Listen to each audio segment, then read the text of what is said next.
And folks, welcome back to the channel. Today we've got our daily college basketball best bets here on Sunday, February 16th. Yesterday, not our best day, a 5-5 day. It'll play, but I mean, again, we're looking for better days, and that's what I hope today will be. There's enough college basketball to find our best spots, and I think, again, we have 5 bets that I really like. And folks, before we get into the best bets, make sure to hit that subscribe button down below for more daily college basketball best bets here on the channel. Again, we're taking this all the way through March Madness, so make sure, again, to subscribe to, of course, keep in the loop for more daily college basketball best bets here on the channel. Also, later today, we're going to have our UFC Fight Night Seattle predictions. Song Yadong, Henry Cejudo in the main event this weekend from the Climate Pledge Arena up in the Pacific Northwest. Make sure to check out that predictions video, likely 5 p.m. Pacific, 8 p.m. Eastern here on the channel as well. As we get in now to the first of our 5 best bets today, we're going to start early in the morning, 9 a.m. spot here in the American Conference in Philadelphia, Pennsylvania, as we have the Temple Owls taking on the FAU Owls. It's the Battle of the Owls, and I get it.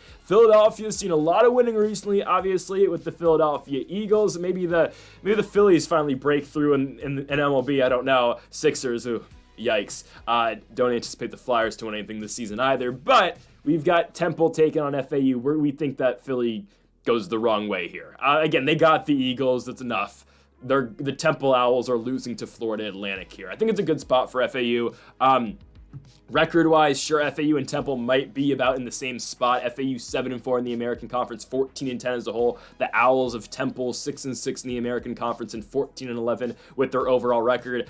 I just feel as though FAU is the much better basketball team. And I think they've been playing much better ball recently as well. FAU 4 straight victories. Sure, 3 of them at home, but still 4 straight wins over the likes of UTSA, USF, a win on the road in Tulsa, Oklahoma, and then a victory over the Charlotte 49ers. And for the Temple Owls, they are on a 3-game skid of their own, losing it to South Florida on the road, losing to Memphis, and losing to Tulsa. That Tulsa game, though, got them at home and lost that one by 6 points. Again, in comparison, I know it doesn't always work this way, but sometimes, again, this is a good way of seeing where teams are at. FAU played Tulsa. They go on the road. They beat them by 24 points. Temple in their last game hosted Tulsa and lost the game by 6. Again, this isn't always relevant when you get games like, say that the FAU Tulsa game was in early January, right? And then again, Temple just played them. Then it's not all that relevant. When these two teams just played the same exact squad and one team wins via the blowout on the road and the other team loses at home, again, it usually gives you a tell. The other tell is FAU beat USF by 22 points. Temple loses to USF by 9 points. Different circumstance, though. FAU did get that game at home. Temple had to go to Tampa, but still not the best looks out here for the Temple Owls. And FAU is only a 2.5-point favorite in this basketball game. And if we've talked about Temple Owls basketball already this season, we took them in a matchup against Memphis earlier this year where Temple didn't just win that game. They didn't just cover that game. They ended up winning the game against Memphis at home. We had them, I believe, plus 9.5. They ended up winning the game by 7 points. But again, the one time we did predict Temple basketball, we're of course talking about Jamal Mashburn Jr., one of the best scorers in all the country.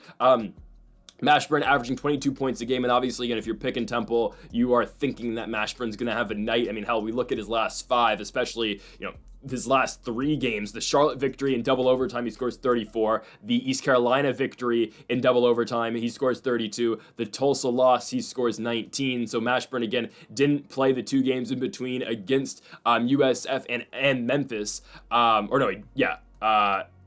Didn't play the USF game and the Memphis game, played the Charlotte and the East Carolina games. So they get Mashburn back, but even with Jamal Mashburn back in the lineup, they still lose to Tulsa. And I get it, there is a period of getting reaccustomed back into the lineup, obviously, for Jamal Mashburn, but still, losing that game to Tulsa really isn't the brightest of losses. It's not. And again, they weren't great without Mashburn. Again, they were competitive at USF ended up losing. They go to Memphis, somewhat competitive, lose. But again, it's that Tulsa loss that really does sting. And I'm not going to tell you FAU's got a scorer like Mashburn. I mean, they got guys like Caleb Glenn. They got Trey Carroll, Baba Miller, Kai Tandy are their main guys. Again, these are guys who, these are guys who can play. I think it's Kaikar Kiki. Probably it's Kiki. But still, I don't mind FAU. They've been the better team all season long. Temple, it is kind of just Jamal Mashburn. Mashburn's a great player. I'm not going to deny that. This is a guy who is going to get you 20 points almost every single night. And they've got some guys beside him. Obviously, you get Steve Settle III. You get Zion Stanford. But Temple, again, those games recently haven't been the most encouraging results out of them. Jamal Mashburn, great player. The rest of the squad, not the best. They give up a lot of points. I'd expect FAU, even though this is somewhat of a low-scoring team, I would expect FAU, actually recently they've been scoring quite a bit. But I expect FAU to have their way offensively in this game. And again, as long as they're able to shut down Jamal Mashburn, they should be fine. FAU, not reliant on one guy. Temple needs their offense to go through Mashburn, and then everyone else revolves around him. I think FAU should be fine in this spot. They're going on the road. I think they go to Philadelphia, cover the 2.5 points, and obviously win the game outright in the early spot on ESPN2 in the American Conference. Give me the FAU Owls on the road to take down the Temple Owls. We go on to our second best bet of the video as we move now to the Big Ten. The first of two Big Ten games we're going to be talking about today, and the first one being Nebraska and Northwestern. I thought about doing Michigan, Ohio State. I was going to pick Michigan on the road, but I thought better of it. Instead, again, we are going to Evansville, Illinois for this game between the Nebraska Cornhuskers and the Northwestern Wildcats. Nebraska looks like a team, again, on the cusp of the NCAA tournament right now. Right now, it seems like they're going to get in, but obviously, who knows down this final stretch of Big Ten play. For Northwestern, I mean, they're pretty much out of it. They are trying to make the Big Ten tournament because if you remember, the bottom 4 teams in the Big Ten will not make the end of the season tournament. Right now, those teams are Penn State, Northwestern, Washington, and Rutgers. But I mean, we could easily see a team like Minnesota. Obviously, the Golden Gophers have been playing better basketball, but we could see them slip in or slip out. Iowa, Indiana, hell, USC, Nebraska is kind of on that level as well. Hell, the Oregon Ducks potentially could slide all the way out. I doubt it, but still, again, anything could happen down the stretch here in the Big Ten. Northwestern's trying to find their way into the Big Ten tournament. Do I think they get there? No. Because this is one of the games they need to have. You look at the teams left on Northwestern's schedule. At one point, again, a team that we didn't think was all that horrible. I mean, well, I wouldn't say that. It's just I feel like every time we've picked against Northwestern, we lose. So take this with a grain of salt. I think we've picked against them twice in Big Ten play. No, 3 times in Big Ten play this year, and I think we've picked against them 3 times, and that's 3 out of their 4 wins. Illinois, Maryland, Indiana. Well, we're going to pick against them again, right? We've talked about Northwestern quite a bit, obviously. They are Nick Martinelli, and that's basically their entire team. Brooks Barnser is out for the rest of the season. He got hurt a couple weeks ago, so again, it is all Nick Martinelli on this team. Jalen Leach is a good player as well, but the loss of Brooks Barnser really kills this team, man, and it killed all of their momentum if they had any. This team has lost 5 out their last 6 games, losses to Illinois, Rutgers, Wisconsin, a win over USC by 2 points, and then back-to-back losses up in the Pacific Northwest against Washington and against Oregon. Now you get them against Nebraska, and I think the Cornhuskers are simply put just the better basketball team right now. Nebraska has dug their way out of the hole. We thought, again, they were potentially going to be a team that was going to miss the Big Ten tourney this year after a great season last year. They found themselves at 2-7 in the Big Ten, but 5 straight wins over the likes of Illinois, Oregon, Washington, and Ohio State. 4 straight wins. I did the math wrong, but still, I counted wrong. That's my fault. But 4 straight wins gets them now to 6-7. They lose that game to Maryland. All right, Maryland's playing great basketball this season. Right now, the Terrapins are ranked, and now Nebraska goes on the road to take on Northwestern. Again, it's a game that Nebraska doesn't need to have, but it would, it'd be a very crucial, it'd be a very good victory for them to get, right? Because Nebraska can get this Northwestern game. They go on the road to take on Penn State. They should probably get that one. Minnesota at home, Iowa at home, right? The other 2 games are Michigan at home and Ohio State on the road. I mean, it is a very winnable schedule here for Nebraska down the stretch. And this is a team, again, led by Bryce Williams, led by Juwan Gary. Bryce Williams has been their best player all season long, averaging 19.5 points a game. Juwan Gary averaging 13.5 points. Again, compare that schedule to what Northwestern has down the stretch. Northwestern has some winnable games, I'm not going to lie to you, but they're on the road at Ohio State, at Minnesota, Iowa at home, UCLA at home. But I mean, the Bruins are on fire right now. They need to play Adai Mara more. It's ridiculous they don't. I mean, they got out of Indiana with the victory. Why the hell they don't play that guy more, I don't know. And they closed the season up in Maryland. Yeah, I don't know. I don't think Northwestern really wins too many games down the stretch here. Maybe they can get the Iowa game because Iowa has not been playing their best ball right now. But I think Nebraska goes into Northwestern and beats them. Just the way both these teams are playing right now, Nebraska does feel like the better squad. I get it, they lost at home against Maryland, but the start of that win streak again, it carried on to a win in Washington and a win in Oregon as well. And of course, that was started by that very surprising victory up in Eugene. And that was the game, again, not a hit on Nebraska, but that was the game that really made me realize, all right, Oregon's completely horrendous. They're absolute garbage. I don't want to see Oregon anywhere near the NCAA tournament. I believe they're right now going to be either a 9 or an 8 seed. I just want Oregon to lose out so we don't have to be punished to watch this team in the tourney. Guys, it's a waste of 40 minutes if Oregon gets in. I'm serious. They probably will, but hey, we'll get to the Oregon Ducks in a little bit, and we'll talk about how they could potentially miss the NCAA tournament. In this game, they'll give me Nebraska, right? You look at the odds, Nebraska a -130 favorite, the Wildcats +110 coming back at you, -1.5 for Nebraska, and again, I think we're going to take that. We're going to take them to cover the 1.5 points. They're going to go to Northwestern and win. Again, we have been very bad picking against Nick Martinelli and Northwestern, but the guy who's now no longer on the team, obviously out for the season, is Brooks Barnser, and again, that is a huge shot to this team. It's all Martinelli now. Yeah, Jalen Leach too, but they just don't have as many weapons. And obviously, if they've won one game without Barnser. It's the USC game where they win it by 2. And again, it's not like SC's been playing great ball. Again, I think the Trojans are pretty bad too.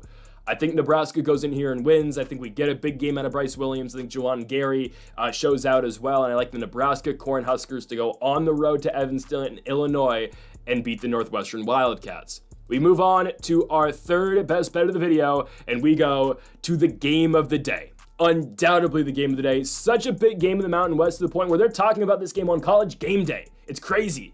I mean, that's great. Never would I have thought, though. Utah State and New Mexico is getting national media attention, and it is well-deserved, and they find themselves buried on CBS Sports Network. It's a doubleheader with South Dakota State and South Dakota. Love the Jacks, but man, you couldn't have put them on CBS? I don't know what's on CBS at 1 o'clock. Seriously, what Modern Family? I don't know. Is that on CBS? I have no idea. Utah State and New Mexico, big basketball game, huge basketball game. Guys, New Mexico's by far, though, the best team in the Mountain West. Okay, they are. We saw New Mexico go to Logan, Utah. I believe Utah State's in Logan. They went to Utah and beat them by 19 points. It was a close game in the first half. In the second half, that's where Donovan Dent and the Lobos took over. I'm telling you guys, and I've been saying it for a while now, New Mexico is making a run in the tournament. New Mexico, UCLA. Those are the teams that are going to make runs. I don't care where they land in the bracket. I don't care if they land as the 9 and they have to play a 1 seed in the first and the second round. Obviously, UCLA probably won't be there, but still, I think these teams are making runs. Hell, we did see both of them play each other earlier this season, and the Lobos won that game. I'm so high on New Mexico. I am. This is a 13-1 team in the Mountain West, their only loss being a road loss to San Jose State, who can be tricky sometimes. And it was a road loss to San Jose State where New Mexico center Nelly Jr. Joseph got himself into big foul trouble. This team turned a page. They lost to their in-state rivals, the New Mexico State Aggies, I believe in December. Turn around their season after that. They lost that game by 6. Embarrassing performance by the Lobos. They have not looked back since. They have lost 1 game since losing to their rivals over in Las Cruces. I think New Mexico State gets Utah State here. And again, the reason for it being Donovan Dent and Nelly Jr. Joseph. But especially Donovan Dent, who isn't just one of the best players in the Mountain West and shouldn't just win the best. It shouldn't just be considered the best player in the Mountain West. No, he should be considered one of the best players in all of college basketball. I'm serious. Donovan Dent, again, is not a finalist for the Bob Cousy Award. Ridiculous. I believe that's the award. I'm pretty sure it's the Bob Cousy Award. It's best point guard in college basketball. It's crazy. This guy's not getting national media respect. He's averaging 20 points a game.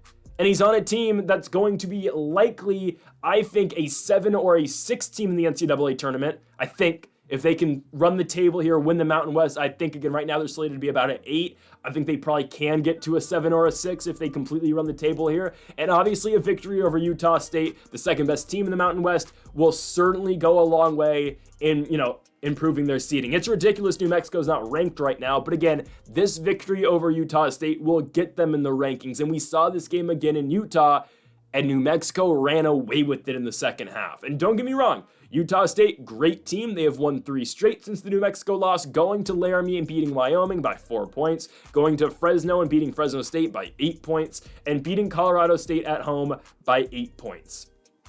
Good victories. We would have liked to seen them beat Wyoming by a little bit more and beat Fresno by a little bit more. I know what you're thinking. Oh, New Mexico only beat Wyoming by 4 points the other night. All right, got me there. But New Mexico, what they've done all season long this year in the Mountain West is that they have risen to the occasion in big games. Sure, they'll get caught sleepwalking in some of these games, and they'll still find ways to win, like the Wyoming game, where, again, they needed a big 3 at the end of the game to win it, and obviously that's what they got. The Nevada game at the Pit as well. But in big games this year, New Mexico has always showed up. They have. And the 2 that come to mind immediately, the Boise game at home on CBS, they won that one by 19 points. The Utah State game in Logan, they win it by 19 points. This team shows up in big spots. They do. Donovan Dent and Nelly Jr. Joseph show up under the brightest of lights. And that's exactly what they're going to do here against the Utah State Aggies. I think Utah State's a good team. This is a team that's going to be in the NCAA tournament. We're going to see a couple teams, obviously, out of the Mountain West this year in the tourney. We're going to see New Mexico. We're going to see Utah State, and we will likely see San Diego State as well. I doubt we see a 4th. I don't think Boise's getting in, and I highly doubt Colorado State's got the non-conference resume to get in either. So unless they can, obviously steal a bid, they're not going to get in. But obviously, again, Utah State and New Mexico, I think, are much better than San Diego State. Not to say, again, the Aztecs aren't a bad team. The Aztecs are good. But I think, again, Utah State, they're just not on that level of New Mexico. And that was apparent in the first game that was played over in Utah. Ian Martinez is good. He averages 17. Mason Falsev averages 15. Again, they're 2 really great guards. I think New Mexico, though, all around has the better squad. You look at that first game, it wasn't even a great game played by Donovan Dent. It wasn't one of those 20-point nights out of Dent. Dent had 14. He had an off night. It was actually Mustafa Amzil who led New Mexico in scoring with 16. I wouldn't expect that to be the case this time around. Amzil has been ice cold recently. It'll probably be Milicevic in the starting lineup. Obviously, Milicevic hit the big 3, the go-ahead 3 against Wyoming the other night. But that first matchup for New Mexico against Utah State, Amazil at 16, Junior Joseph with 15, Donovan Dent with 14, True Washington with 13. In games where True Washington scores over 10 points, New Mexico is undefeated this season. I think the Lobos get Utah State here. Again, it's different. They beat Utah State by 19 points the first time around on the road. Now Utah State's got to go to them. New Mexico wins it, and they blow them out again. That's just how much of a different level New Mexico's on. Again, I understand. They played Wyoming close the other night. They lost to San Jose State earlier in the season. But in big games, this team shows up. And that's why I think they're going to be so good come March, obviously, in the tournament. This team shows up in the spots that they need to, and Donovan Dent is a big-time player in college basketball this season, and Nelly Jr. Joseph is a really good board getter as well. Give me the New Mexico Lobos at home to win and cover the 5.5 points here against the Utah State Aggies. We go to our 4th game of the video, and we go to the Big Ten, and here they are, the Oregon Ducks. I don't want to watch this team in the NCAA tournament. I don't think they should be in the NCAA tournament. I think, again, you look at their remaining schedule, there are very losable games here for Oregon. The way Oregon has been playing, they went cold at the absolute worst time. Because, again, they are ice cold. This is a team that beat Alabama earlier in the season, right? And look where Alabama's at now. Obviously, they lost to Auburn yesterday. Hell, we told you to take Auburn money line, and look what happened. But still, right? This at the beginning of the season, this was a good Oregon team. They beat A&M, right? They go to Corvallis and beat Oregon State. I know that doesn't have the weight that it used to, but still, they had some big wins. Hell, they beat San Diego State as well. They started off Big Ten play pretty well, losing to Purdue, but losing to Illinois, but winning some big games as well. Now, look at them. They are, 17-8 and 6-8 in the Big Ten? 5-game losing streak, losing at Minnesota, losing at UCLA and getting blown out, hosting Nebraska and losing, going to Michigan and losing, going to East Lansing and losing to Michigan State, and then picking up a victory against Northwestern. Oregon's just not that good. Jackson Shellstat has stepped up. Nate Biddle has not really been showing up. I mean, Biddle will have his nights, but he's not a consistent player. And again, Biddle was kind of their number one option earlier in the year. Now, of course, it has officially been cemented as Shellstad since he put up that goose egg against UCLA. Shellstad scored 16 in the Nebraska game, 18 in the Michigan game, 22 in the Michigan State game, and 26 in their win, obviously, on Tuesday against the Northwestern Wildcats. But you look at what Oregon has for the rest of the season, man. I don't think it's out the realm of possibilities that they fall out. I think they're going to be underdogs in Iowa. I think they're just going to be. And again, we'll talk about the prediction with this game, the best bet in this game against Rutgers in a minute. But I think they go to Iowa and lose. I don't think anyone's going to deny the point that they're probably going to go to Wisconsin and lose. They'll probably get USC at home. I have a sneaking suspicion Indiana can get them. I know, again, we crap on Indiana basketball all the time, but I really think that's the lesser of two evils in that game. Yes, I think Mike Woodson's team can go to Eugene and win, especially if Indiana does find a way to win a couple games down the stretch. I know, again, they just lost the other day to UCLA like we predicted, but they still got that Michigan State victory. I don't think they beat Penn State. Again, we're getting very far down the line here. I don't think Indiana beats Purdue, but I think they beat Penn State. I think they beat Washington, and then they get a spot against Oregon. If they win that game and then beat Ohio State, then they do have an outside chance to potentially sneak into the tourney if they can win a game or two in the Big Ten tourney. Regardless, I think Oregon loses to Indiana, and I think actually Oregon goes to Washington and loses as well. I get it, the Huskies are horrible, but I think the way I'm looking at this here, I think Oregon maybe gets 2 more wins in the Big Ten, which I still think they get in. A win over Rutgers, yes, and then a win over USC. But there's a chance they lose today as well. Now, the official pick for this game is Rutgers in the spread. So we're taking the Scarlet Knights plus 7.5. I wouldn't play the money line either way. If I had, again, if this game was completely even and I had to pick a winner, I would probably take the Oregon Ducks just because of the inconsistencies at times with the Rutgers Scarlet Knights and especially with them on the road. But I like Rutgers on the spread here. I really do. Okay, and of course, we're talking about Rutgers. That means we're talking about 2 of the top prospects right now in the NBA draft, the next NBA draft class. Obviously, we're talking about Ace Bailey and Dylan Harper. These guys are going to show up. Both of them had pretty mediocre nights playing Iowa on Wednesday. I would not anticipate both of those guys to have back-to-back bad nights. I'd expect Harper and Bailey to show up in this game. Okay, I really would. Now, they take on Washington on Wednesday. That's going to be another fun one for us to get later in the week. But again, we'll cross that bridge when we get there. Rutgers has been pretty solid in covering these lines all year long. We didn't pick them in either of the last 2 games when they went to Maryland and lost, and when they hosted Iowa and lost as well. Prior to that, though, they beat Illinois at home. They host Michigan, cover, only lose by 3, and they went to Northwestern and won prior to that. Again, Rutgers has a very outside shot at the NCAA tournament, likely not getting in. It would probably require them to go to either Michigan or Purdue and win, and then on top of that, they'd probably have to win the rest of their games. I don't think Rutgers is going 5-1, the rest of the way, and they would still probably have to, do something in the Big Ten tournament after that. But we just need them to cover here, and I think it's more than plausible that they do that. Again, you're relying on Bailey and Harper, and that's okay. At the beginning of the season, I'd say this might be a spot where Nate Biddle could be huge, considering, again, Rutgers, lack of interior presence at times. But I'm not going to trust in Nate Biddle to take over a basketball game. I think Rutgers should be okay. I think Jackson Shellstad has a big night, but at the same time, are we not saying that either Ace Bailey or Dylan Harper can match that? No, obviously they can, right?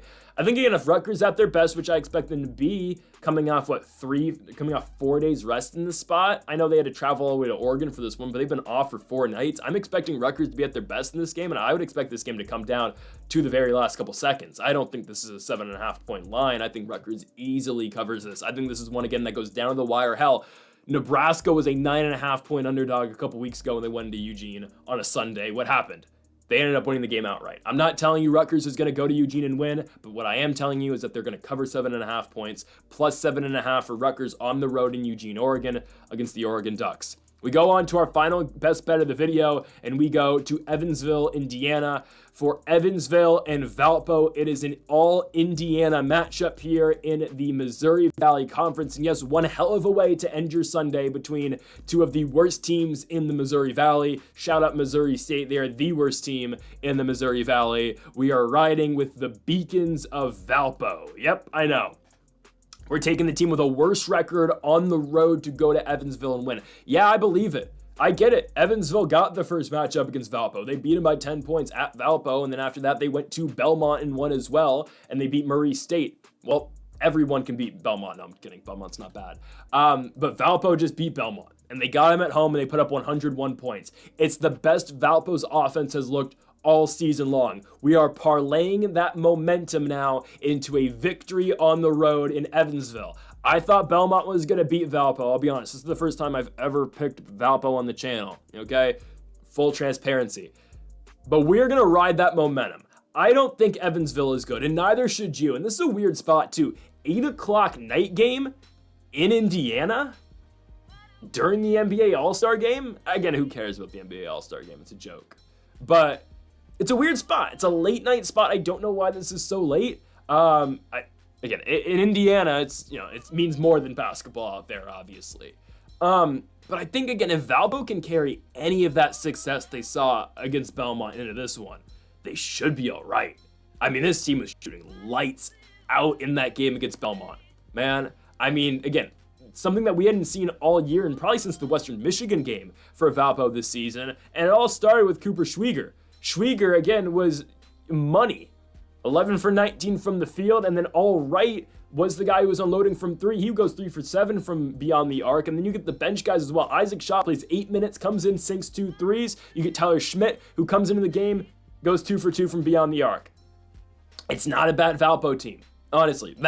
In the game that we saw against Belmont, they put up 56 points on Belmont in the first half, 45 in the second half. It's crazy. They don't play defense, sure, but if Valpo's challenging Evansville to keep up, sign me up.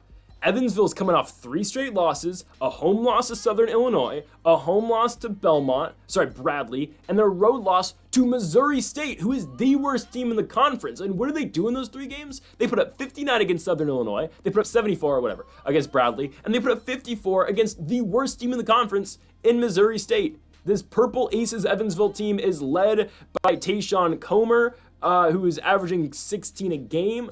Other than him, there's not much going on. There's not much going on here for the Purple Aces. I've said it time in and time out this season. Actually, not time in and time out, but I've said it every time Evansville has come up on the schedule at all. I've told you how bad Evansville is, and they're exactly that. They're not good. And I get it, Valpo's not that great of a squad either, but if anything, again, we are relying on that momentum Valpo is building off of with their win against a good team against Belmont. Again, you don't score 101 points by accident. And here's the thing. I just don't think that Evansville is going to be able to keep up. If Valpo shoots anywhere like the way that they did against Belmont, they are going to be perfectly fine here against an Evansville team that is ice cold. And I get it. Valpo was ice cold prior to that. They did lose 8 straight games, but still, hey, it only takes 1 win. It only takes 1 win to get you going. Sure, again, Evansville won the first matchup. They beat them by 10. I do not care. I think Valpo goes in to Evansville, Indiana. They take down the Purple Aces. We get the Beacons at plus money in this spot. You get plus 120 or plus 2.5. Take the spread, take the money line. We like the Valpo Beacons on the road in Evansville to take down the Purple Aces. So folks, thank y'all for watching our 5 best bets here for college basketball on Sunday, February 16th. If you have not yet though, make sure to hit that subscribe button down below for more. Make sure to leave a like if you did enjoy the video, and make sure to comment if you do disagree with any of the picks. We'll be back again later today for our UFC Fight Night Seattle predictions, and of course tomorrow as well for more college basketball best bets. Folks, thank y'all for watching, and Mamba forever.